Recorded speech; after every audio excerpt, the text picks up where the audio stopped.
Sejauh ini suasana pilkada cukup memanas ya, karena setiap calon itu menyampaikan visi misinya, kemudian dan kita harap yang saya rasa belum ada konflik, belum ada statement yang kontroversial, dan itu mungkin yang selanjutnya kita harapkan.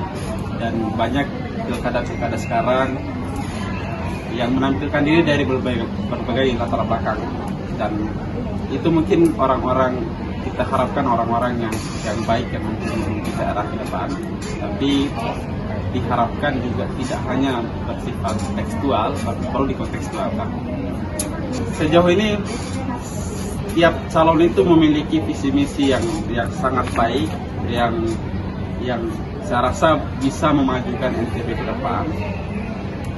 Dan sejauh ini belum ada konflik, belum ada narasi-narasi yang kontroversial, dan itu mungkin yang perlu kita tagih nanti setelah dipilih, setelah menjadi gubernur. Apakah setiap visi-misinya itu bisa direalisasikan dengan baik? Sejauh ini masih bagus lah.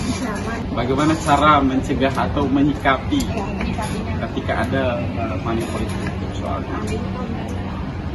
Kita sebagai anak muda sebetulnya punya peran penting dalam menyelesaikan masalah tersebut. Misal ketika ada teman kita, misalnya ada orang tua misalnya yang menerima itu, atau mungkin yang memberikan pada orang lain sebagai tim sukses salah satu calon, ya perlu ada peringatan, perlu ada sosialisasi, perlu ada larangan-larangan. Nah, kalaupun nanti terjadi hal-hal itu kan itu di luar dari kita, di luar dari kenal kita, tapi minimal kita melarang, kemudian ya sosialisasi, kemudian menerima hal itu. Sepandangan saya ya mengenai beberapa kondisi hari ini, terutama di pilkada 24, di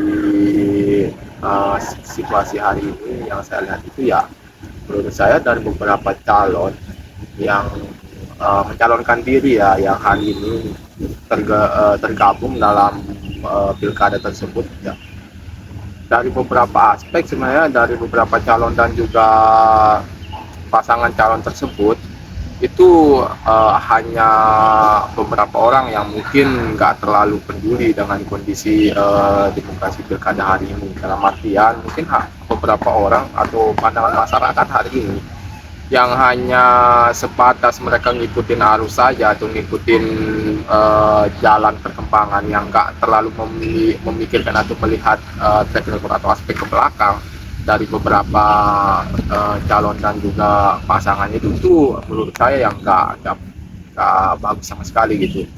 Melihat beberapa calon yang kondisi hari ini itu ada satu calon yang kalau nggak salah itu dia mencalonkan yang kedua kali ya. Nah itu kita nggak terlalu sebut nama lah, tapi ketika kita melihat track record dari masa pemerintah ada yang kemarin itu sangat ya tidak bagus lah bahasa itu. Ketika kita berbicara demokrasi ya, hari ini demokrasi yang kita bilang itu seperti apa sih gitu dari masing-masing calon ini di pilkada hari ini, terutama di kita sendiri lah, menganggap demokrasi hari ini seperti apa. Itu yang pertanyaan utamanya ketika melihat pesta demokrasi yang mereka buat itu, apakah sudah berjalan di skala jalan demokrasinya atau seperti apa ya. Mentok mereka hanya turun masyarakat ketika pengambilan suara. Apakah itu worth it kita mengatakan mereka memiliki nilai demokrasi di mereka sendiri? Itu yang seharusnya menjadi tanda tanya utama kita ketika kita melihat track record siapa sih yang bakal kita pilih di pilkada hari ini gitu. Buat dalam waktu gubernurnya adalah tim pemenangan, salah satu ketua tim pemenangan presiden presiden lalu. Nah itu akhirnya terjadilah sentimen antar paslon yang sekarang melapor lah dan lain sebagainya. Itu yang saya maksudkan bersaing dengan cara tidak sehat. Dan juga suasana pilkada ataupun suasana politik ataupun suasana pemilihan atau suasana demokrasi lah yang ada di Indonesia ini, apalagi terutama di NTB, itu sangat-sangat tidak efisien menurut saya, dan juga sangat mencemari kota lah bisa dibilang. Contoh kalau kita berkaca dari negara luar, Australia dan lain sebagainya, spanduk dan lain sebagainya itu tidak ada sama sekali. Cara demokrasinya mereka tidak seperti itu gitu. Sedangkan di Indonesia warna-warni, ada yang pohon, ada yang di jalan dan lain sebagainya, itu kan bisa merusak pandangan kita lah, dan juga bisa merusak alam sekitar kita. Itu. Kami dari pihak pemerintah ya, untuk ini terkait dengan pilkada. Yang pertama yang kami minta sosialisasikan adalah pilkada damai. Pasti ada gesek-gesekan atau apapun itu, dan itu kami turun ke lapangan dengan Babin, dengan Kaleng untuk mengedukasi keluarga. Jangan sampai ada gesekan. Karena apa? Jika ada gesekan antara warga, maka ini masalah keamanan pasti akan terjadi suatu ini perkelahian apa, dan kami sebagai masyarakat dalam jadi komunikasi itu politik sementara, silaturahmi selamanya, itu yang kami akan. Yang kedua, kami meminta itu warga itu untuk mencoblos, hadir mencoblos, karena kami tahu setiap pemilu itu maupun pilkada itu yang pemilih itu pelanggaran tidak sampai 80%, paling di bawah itu paling 65, paling tertinggi 65, ya 5%. Jadi itu wajib pilih yang ada. Sampai saat ini, ya ini ada pantuan kami pantuan kami dari pihak kelurahan, antusias keluarga sudah meningkat sampai di gang-gang kecil pun ya ada banner, ada pamflet, ada baliho yang agak luas gitu ya, dan ada stiker identifikasi calon, baik itu calon wali kota itu maupun calon gubernur gitu. Dan kami yang juga mendukasi juga itu melalui Pak Kaleng dan menyampaikan ke warga untuk tetap menjaga keamanan sampai pencoblosan. Jangan cuma hari itu sampai pencoblosan dulu ya. Biar keadaan wilayah tetap kondusif.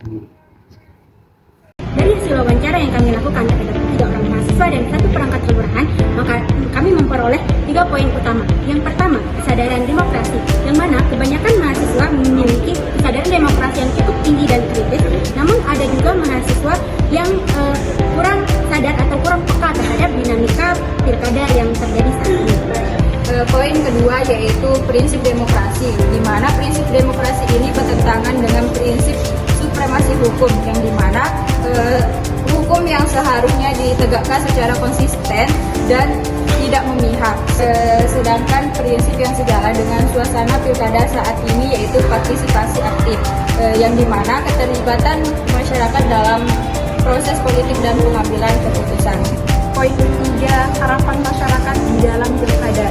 Banyak mahasiswa yang mengharapkan pilkada tahun 2024 ini berjalan dengan damai, tidak ada konflik, dan mengharapkan pemimpin yang terpilih amanah di dalam menjalankan tugasnya. Selain itu, dari segi sudut pandang perangkat kelurahan, harapkan partisipasi aktif masyarakat di dalam ikut serta mensukseskan pilkada tahun 2024. Dari pemaparan tersebut, maka kami dari kelompok 6 menyimpulkan bahwa suasana pilkada saat ini belum sepenuhnya mencerminkan prinsip-prinsip atau nilai-nilai demokrasi Pancasila. Namun di lain sisi, masyarakat khususnya mahasiswa telah menunjukkan adanya kesadaran dan keinginan untuk mewujudkan pilkada yang berintegritas. Untuk mewujudkan demokrasi Pancasila di Indonesia, maka perlu kita lakukan pendidikan politik yang inklusif dan sistem yang lebih transparan.